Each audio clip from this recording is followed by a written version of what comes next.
नमस्कार, मैं हूं आपके साथ मयंक मिश्रा। देखिए, आज 6 तारीख है। डोनाल्ड ट्रंप ने ईरान को 48 घंटे का वक्त दिया था और ये ड्यूरेशन खत्म हो रही थी 6 तारीख की शाम को 8 बजे तक। लेकिन शायद डोनाल्ड ट्रंप जो हैं वो हमले की हिम्मत नहीं जुटा पा रहे हैं और उन्होंने इसको टाइम लिमिट को बढ़ा के मंगलवार तक यानी ट्यूसडे तक कर दिया है। अब सवाल ये है कि डोनाल्ड ट्रंप अब आगे क्या करना चाह रहे हैं। देखिए, आज सुबह डोनाल्ड ट्रंप की तरफ से कुछ मैसेजेस आए सोशल मीडिया पर और उसमें उन्होंने एक तरफ तो ये सब कहा कि जो है हम पावर प्लांट ईरान के तबाह कर देंगे, ब्रिज उड़ा देंगे, ऐसा हमला होगा जो पहले कभी नहीं देखा जाएगा। जिस तरह की बात डोनाल्ड ट्रंप करते आए हैं उसी तरह की उन्होंने बात कही और कहा कि बस मंगलवार तक का, ट्यूसडे तक का समय है ईरान के पास, वगैरह वगैरह, इस तरह की बातें की उन्होंने।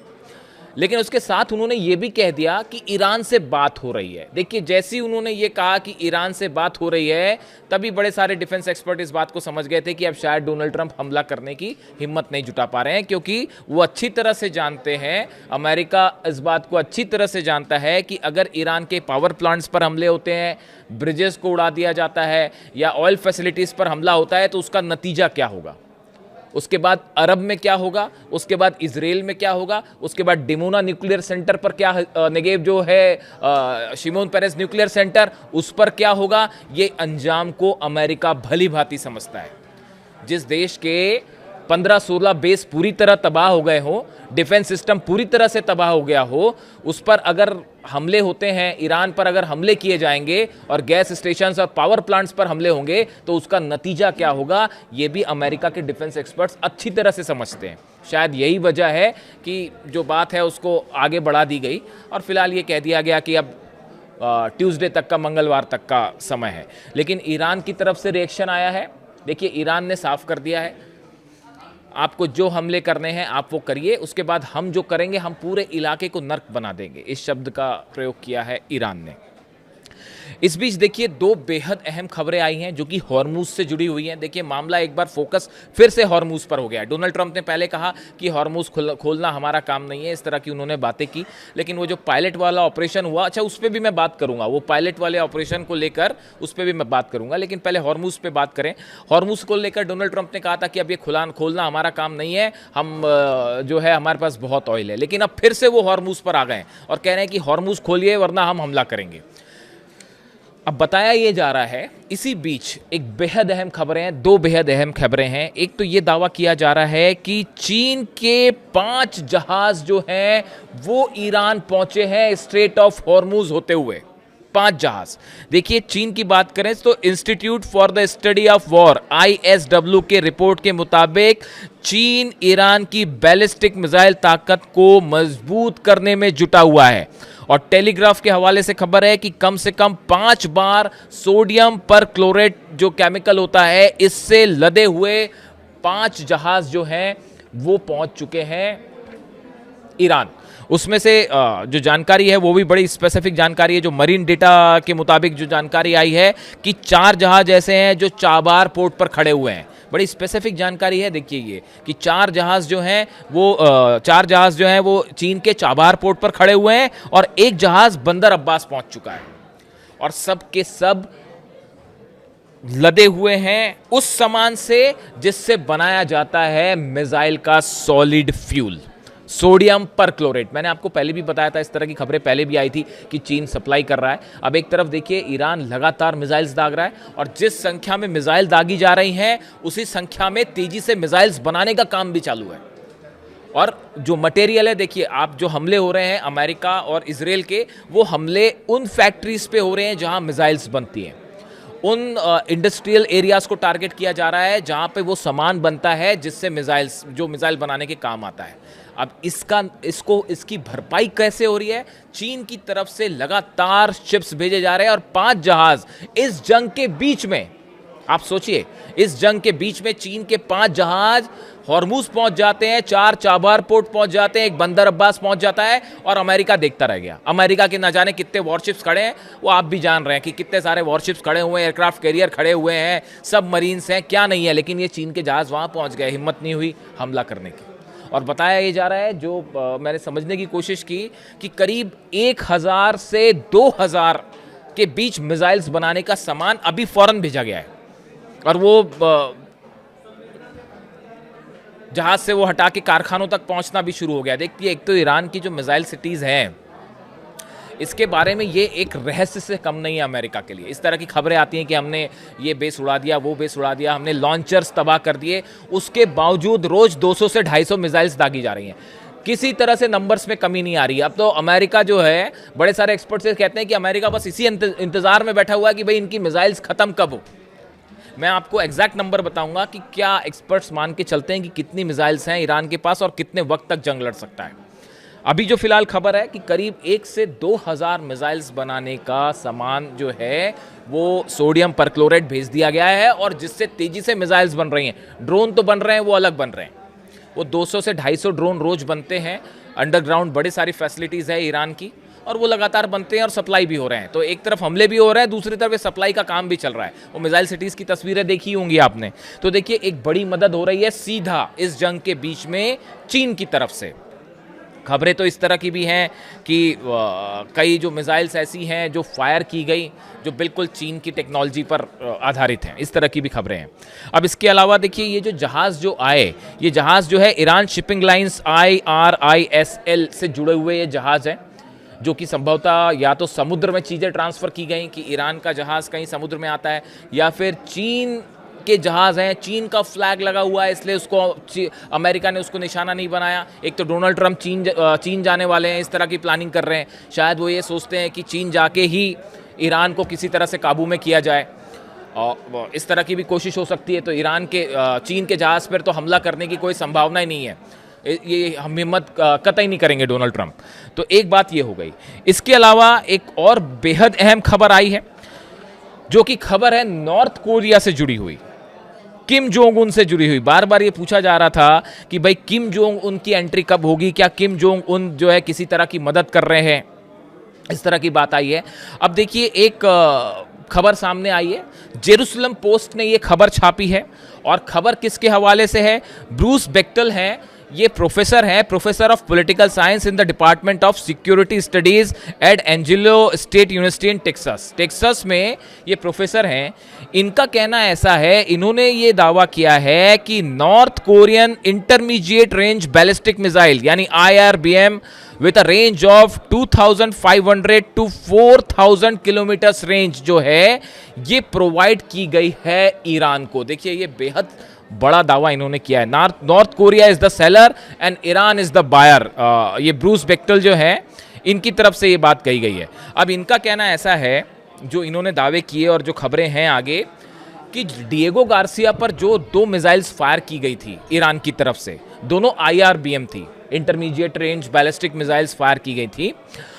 इनका दावा है, जो ब्रूस बेक्टल हैं, ये वॉर एक्सपर्ट्स भी हैं, पॉलिटिकल साइंस के प्रोफेसर भी हैं, ये नॉर्थ कोरिया और उससे जुड़े जो मामले हैं उसके अच्छे खासे जानकार माने जाते हैं। इनका कहना ऐसा है कि ये जो दोनों IRBM फायर हुई डिएगो गार्सिया पर, ये प्रोवाइड की थी नॉर्थ कोरिया ने। अब ये कब प्रोवाइड की गई, इसका एग्जैक्ट टाइमलाइन सामने नहीं है। या तो वो टेक्नोलॉजी प्रोवाइड की गई और उस पर मिसाइल्स बना के फायर की ईरान ने, और या फिर सीधी सीधी मिसाइल्स दे दी गई। देखिए, वो ये भी कह रहे हैं, he added that Iran's new Shahab 3 missile is almost an exact copy of the North Korean Nodong. जो नॉर्थ कोरिया की नोदोंग मिसाइल है, जो शहाब 3 मिसाइल है ईरान की, वो एग्जैक्टली वही टेक्नोलॉजी पर काम करती है जो नॉर्थ कोरिया की नोदोंग मिसाइल पर काम करती है, जो उसी की तरह है। और ये अब दावे हो रहे हैं। देखिए, ये दावे कब से होने शुरू हुए? जब से ये अमेरिकन प्लेन्स गिरने शुरू हुए। लगातार जो है F-16 गिर रहे हैं, F-35 गिर गया, F-15 गिर गए, लगातार हर्मीज ड्रोन गिर रहे हैं, I-130 जो एयरक्राफ्ट कैरियर्स हैं, C-130 है, वो गिर रहे हैं, ब्लैक हॉक हेलीकॉप्टर्स गिर रहे हैं। तो अचानक ये हड़कंप मच गया पेंटागन में और अमेरिका में कि भाई ये हो क्या रहा है, ये अचानक ये प्लेन्स गिरने कैसे शुरू हो गए, और वो भी पिछले 7 से 8 दिनों के अंदर। अब जब ये लगातार जहाज़ गिरे, अमेरिका के प्लेन्स गिरने शुरू हुए, तब ये बात शुरू हुई कि भाई आखिर ऐसी क्या टेक्नोलॉजी अचानक ईरान के पास आ गई कि ये प्लेन्स गिरने शुरू हो गए। उसके लिए मैंने आपको माजिद के बारे में बात की थी कि कैसे इंफ्रारेड टेक्निक का इस्तेमाल करके, और ये भी कहा जा रहा है कि चाइना की तरफ से मदद की जा रही है और मल्टी लेयर डिफेंस सिस्टम है। इसको लेकर भी स्टडी शुरू हुई, रिसर्च शुरू हुई, और साथ ही साथ ये भी पता लगाने की कोशिश हुई कि भाई ये जो मिसाइल्स फायर हो रही हैं ये इतनी एक्यूरेट मिसाइल्स कैसे फायर हो रही है। यूएई के इंडस्ट्रियल सेक्टर्स जो हैं वो जल रहे हैं, सऊदी अरब पर हमले हो रहे हैं, बहरीन पर हमले हो रहे हैं, और कई हमले तो इतने एग्जैक्ट थे कि जिससे पूरा अमेरिका हैरान है, दंग है। मैं एक्सपर्ट्स की बात कर रहा हूं, मैं पॉलिटिकल लीडरशिप की बात नहीं कर रहा हूं, मैं डोनाल्ड ट्रंप और जेडी वेंस और मार्को रूबियो की बात नहीं कर रहा हूं, वो तो जो है पॉलिटिकल मामला है। मैं एक्सपर्ट्स की बात कर रहा हूं, जो डिफेंस इंडस्ट्री से जुड़े अमेरिकन एक्सपर्ट हैं। मैं आपको एक दो हमले का जिक्र मैं कई बार करता हूं। देखिए, बहरीन में एक जगह हमला होता है और ऐसी एक हमला बगदाद में हुआ, जिसमें जिस बिल्डिंग को निशाना बनाया गया, हाई राइज बिल्डिंग, उसके 17वें माले पर, 17वें मंजिल पर जो है अमेरिकन सोल्जर्स और कुछ अधिकारी रुके थे। उस पर स्ट्राइक हुई और वो 20 मंजिल वाली बिल्डिंग में वो 17वें माले पे एग्जैक्ट स्ट्राइक होती है। इतनी सटीक स्ट्राइक ईरान ने जब करी तो अमेरिका के होश उड़ गए कि भाई ये हो क्या रहा है, इतने सटीक हमले कैसे हो रहे हैं। थार्ड तबाह है, पेट्रियट तबाह है। ये अरब देशों के पास जो है करीब 2200 पेट्रियट मिसाइल्स थी ये जंग शुरू होने के बाद, अब वो सिर्फ 400 बची हुई है। ये ईरान की तरफ से जो हमले हो रहे हैं, आपको क्या लगता है कि बस ये हमले हो रहे हैं? जी नहीं, बड़ी प्लानिंग के साथ हमले हैं। ड्रोन्स अटैक कैसे करने हैं, कौन सी मिसाइल कब फायर करनी है, एक एक चीज प्लान्ड है। और कैसे अरब देशों के या जो भी अमेरिका के डिफेंस मिसाइल्स हैं इनको कैसे खत्म किया जाए। वहां जो इजराइल में आयरन डोम है और एरो जो है, बताया जा रहा है कि वो 80% मिसाइल्स खत्म हो चुकी हैं, सिर्फ 20% बची हुई है। अरब देशों के पास 2200 पेट्रियट थे, वो सिर्फ 400 बचे हुए हैं, ये कल तक की जानकारी है। अभी बीच में और जो हमले हुए मैं बताऊंगा आपको। तो बड़े स्ट्रैटेजिकली हमले हो रहे हैं, और चाइना और नॉर्थ कोरिया की तरफ से, अब इसमें कोई शक नहीं, ये दावे अमेरिकन कर रहे हैं, अलग अलग अखबारों में ये दावे हो रहे हैं, ये बात मैं नहीं कह रहा, वेस्टर्न मीडिया इस बात को लेकर दावे कर रहा है। यानी कहने का मतलब ये है कि अगर इन हालात के बीच में चीन के 5 जहाज हॉर्मूज पहुंच जाते हैं, चाबार पहुंच जाते हैं, तो इसका मतलब यह है कि अमेरिका को बड़े स्तर पर घेरने की तैयारी हो चुकी है कि अगर ग्राउंड ऑपरेशन करते हैं तो क्या होगा। मैं आपसे एक बात और करना चाह रहा हूं। आपने कल देखा होगा, पूरी दुनिया में इस बात की चर्चा थी भाई कि ईरान में अपने जो दूसरा पायलट बचा था उसको अमेरिका जो है वो ऑपरेशन करके ले आया, बचा के ले आया। ठीक है, बचा के ले आया। इस बात के लिए हमेशा से ट्रेनिंग दी जाती है, हर कंट्री के पास इस तरह की ट्रेनिंग होती है, और अमेरिका ने पहले भी ऐसे ऑपरेशन किए। बड़ी तारीफ हुई अमेरिका की, अमेरिका ने भाई ये कर दिया, वो कर दिया, बचा लिया। लेकिन आप इसके पीछे की कहानी सुनिए। अगर आप मेरी राय मानेंगे, अगर आप मेरी बात सुने कि मैं क्या सोचता हूँ इस ऑपरेशन के बारे में, आप ध्यान से समझिए इस बात को। एक पायलट को बचाने के लिए अमेरिका को अपने 6 प्लेन्स गंवाने पड़े हैं, जिसकी तस्वीरें सामने हैं। 2 C-130 गिर चुके हैं, डिस्ट्रॉय हो गए इस पायलट को बचाने के चक्कर में। 2 ब्लैक हॉक हेलीकॉप्टर्स गिरे हैं, 2 ड्रोन गिरे हैं, जिसमें एक हर्मीज 900 है और एक MQ-9 है। यानी कि 6 जहाज जो अमेरिका के हैं वो इस पायलट के रेस्क्यू के दौरान तबाह हो गए। अगर अमेरिका के एक पायलट को बचाने में, जो कि ईरान की धरती पर था, उसे बचाने में अगर अमेरिका के 6 प्लेन तबाह हो गए, तो आप सोचिए कि अगर अमेरिका के 1000 सोल्जर्स उतरते हैं ईरान की धरती पे और उन सबको घेर लिया गया, तो फिर वो 1000 सैनिक या 2000 या 3000 जितने अमेरिका भेजेगा, उनको कैसे बचाएगा अमेरिका, और उनको बचाने के लिए कितने जहाज लगेंगे। जरा सोचिए इस बात को। 2 पक्ष थे इस कल पायलट वाली घटना के। मैं देख रहा था, मैंने बड़े सारे मीडिया आउटलेट्स देखे, बड़े सारे एक्सपर्ट्स की बात सुनी, तो अधिकांश लोग इस तरह की बात कर रहे थे कि भाई ये बड़ा ही सफल ऑपरेशन था ईरान का। लेकिन आप डोनाल्ड ट्रंप का गुस्सा देखिए, फ्रस्ट्रेशन देखिए। 6 जहाज अगर डाउन हो जा रहे हैं अलग अलग, और वो भी उसमें C-130 है, ब्लैक हॉक हेलीकॉप्टर्स हैं, सब कुछ अगर गिर जा रहे हैं, और ईरान ने मार के गिराया, इसमें कोई शक नहीं है। तो ऐसी सूरत में अगर 1000 सैनिक जब आप ग्राउंड ऑपरेशन के लिए उतारेंगे, वो फंस गए तो क्या होगा। ये मान रहे हैं बड़े सारे एक्सपर्ट्स कि ये जो कल पायलट को बचाने की कोशिश हुई, इसके बाद ये बात लगभग साफ हो चुकी है कि अमेरिका ग्राउंड ऑपरेशन नहीं करेगा, और अगर करेगा तो उसकी भयंकर कैजुअलिटी होगी। जरा आप सोचिए इस बात को, मैंने जो लॉजिक दिया आप उसको समझिए। ये बात ठीक है कि अमेरिका अंदर आया, अंदर आके उसने अपना ऑपरेशन किया और पायलट को ले गया, ठीक है, बात मान ली बात, चलिए। लेकिन उसका खामियाजा इतना बड़ा है कि आप अगर डिफेंस एक्सपर्ट से बात करें, वॉर एक्सपर्ट से बात करें, तो वो बताएंगे कि भाई ग्राउंड ऑपरेशन होगा तो फंस जाएगा अमेरिका। और इस बात को पूरी दुनिया समझती है कि जो कल हुआ कैसे ईरान जो है वो भारी पड़ता दिखाई दे गया। खैर, अभी फिलहाल ग्राउंड ऑपरेशन करेंगे नहीं करेंगे थोड़ा मुश्किल ही दिख रहा है, क्योंकि डोनाल्ड ट्रंप की आप धमकियां देखें, उसका नेचर देखिए, बम्बार्डमेंट करने वाला है, वही एयर अटैक। यानी ईरान के पास अमेरिका के पास जो है कोई पुख्ता रणनीति नहीं है। मैं एक डेमोक्रेट हैं सांसद वहाँ के, उनको सुन रहा था, वो यही बात कह रहे हैं कि डोनाल्ड ट्रंप के पास कोई प्लान ही नहीं है, कि अटैक का कोई प्लान ही नहीं है। हॉर्मूज कैसे खुलवाएंगे, कोई प्लान नहीं है। एयर स्ट्राइक्स जो हैं वो कहाँ कहाँ कब कब कितनी करनी है, कोई प्लान नहीं है। आप कह रहे हैं कि हम स्टोन एज में पहुंचा देंगे ईरान को, तो उसके लिए आप क्या करेंगे? अस्पतालों पर हमले करेंगे, यूनिवर्सिटी पर हमले करेंगे, उससे क्या होगा? ईरान हार जाएगा उससे। मतलब ये तो सोच भी बड़ी हैरान करने वाली है। और यहाँ तक कि अमेरिका में डेमोक्रेट बड़े सारे सीनेटर्स जो हैं वो ये कह रहे हैं कि हॉर्मूज खुलवाना है तो ईरान को डरा धमका कर हॉर्मूज नहीं खुलवाया जा सकता। ये अमेरिका के डेमोक्रेट्स जो है सांसद हैं वो ये बात कर रहे हैं। तो यही बात अब तक अगर डोनाल्ड ट्रंप को समझ नहीं आई तो आप कैसे डील करेंगे? अब देखिए वो एक नई बात शुरू हो गई है फिर से। ये पिछली बार भी यही शगुफा था कि पाकिस्तान के जरिए जो है वो ईरान से बातचीत करने की कोशिश हो रही है, इस तरह के दावे हो रहे हैं। ये कुछ नहीं है, ये जो टाइमलाइन दी थी शाम को 6 तारीख की शाम को कि 8 बजे वो पूरी हो रही थी। 8 बजे के बाद आप हमला करेंगे। अगर ईरान के आपने एनर्जी सेंटर्स पर हमले किए, उसके बाद सऊदी में क्या होगा, उसके बाद यूएई में क्या होगा, बहरीन में क्या होगा, इराक में क्या होगा, जॉर्डन में क्या होगा, कुवैत में क्या होगा, इजराइल में क्या होगा, उसका अंदाज़ा भी लगाना होगा आपको हमला करने के पहले। ईरान उस समय क्या कर रहा होगा, ये भी बात तो सोचनी होगी आपको। तो अब इसीलिए जो बताया जा रहा है कि ये फिर से एक शगुफा छोड़ दिया कि पाकिस्तान के ज़रिए बातचीत हो रही है, और इस तरह की जो बातें हैं कि अच्छी बातचीत हो रही है, और ईरान की तरफ से हर बात बड़ी साफ साफ लहजे में कह दी गई है।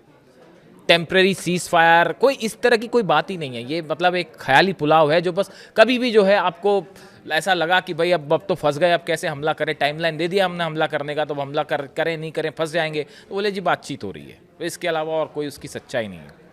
मैं आपको पहले ही कह चुका हूँ, ईरान की सेना की तरफ से जब तक ये बात नहीं कही जाए कि हम बात करेंगे, तब तक आप किसी बात पर विश्वास ही नहीं करिए। जब तक अब्बास अराक्ची विदेश मंत्री नहीं कहते ईरान के, तब तक किसी बात पर कोई मतलब नहीं है किसी खबर का।